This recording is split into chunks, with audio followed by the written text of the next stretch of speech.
कोटा में फंसे छात्रों और मुंबई समेत कई शहरों में फंसे बिहार के प्रवासी मजदूरों को न लाने के फैसले पर नीतीश सरकार पर सवाल उठ रहे हैं। उन्हें जवाब देना इसलिए भी मुश्किल हो रहा है क्योंकि यूपी, एमपी और कुछ दूसरे राज्यों ने बसें भेजकर कोटा में फंसे अपने छात्रों की घर वापसी सुनिश्चित की है। ऐसे में बिहार सरकार ने केंद्रीय गृह मंत्रालय को बताया है कि कोटा से बच्चों को वापस लाने में उन्हें कोई आपत्ति नहीं है, लेकिन उसके लिए पहले केंद्र की अधिसूचना में मूवमेंट की इजाजत दी जाए। बिहार सरकार ने अधिसूचना में एक राज्य से दूसरे राज्य में वाहनों के मूवमेंट पर प्रतिबंध में छूट की मांग की है। एक तरह से बिहार ने केंद्र के पाले में अब डाल दी है। ज्यादा जानकारी के लिए इस पर मनीष हमारे साथ जुड़ गए हैं। मनीष, इस सब के बाद यही सवाल अब बिहार के जो बच्चे कोटा में हैं उनके मन में भी है और लोगों के मन में भी है कि बिहार सरकार क्या कर रही है बच्चों को लाने के लिए। ताबिश इसी के लिए चूंकि पटना उच्च न्यायालय में कुछ अभिभावकों ने अपना एक याचिका दायर की है कि राज्य सरकार को निर्देश दिया जाए कि वो बच्चों को वापस आने दे या उनके वापस लाने का इंतजाम करे।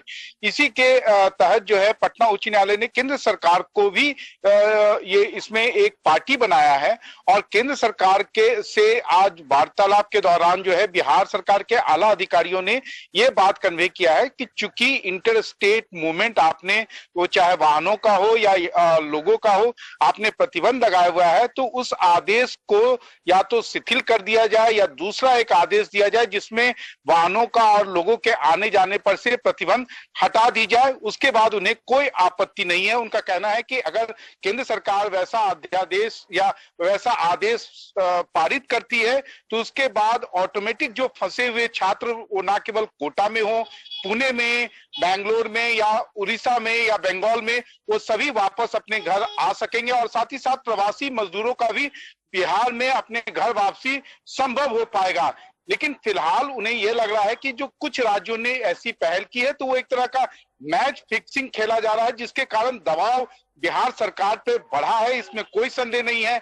विपक्ष हर दिन इस मुद्दे पर बिहार सरकार को, खासकर मुख्यमंत्री नीतीश कुमार को घेरने की कोशिश कर रहा है, लेकिन नीतीश कुमार का कहना है कि वो तो केंद्र के द्वारा जो आदेश पारित किया गया है उसे ही लागू कर रहे हैं और उसे लागू करने के लिए जो है उन्हें विलेन बनाया जा रहा है। ऐसे में केंद्र सरकार जो है वो जल्द से जल्द नियमों को शिथिल कर नया आदेश ला दे।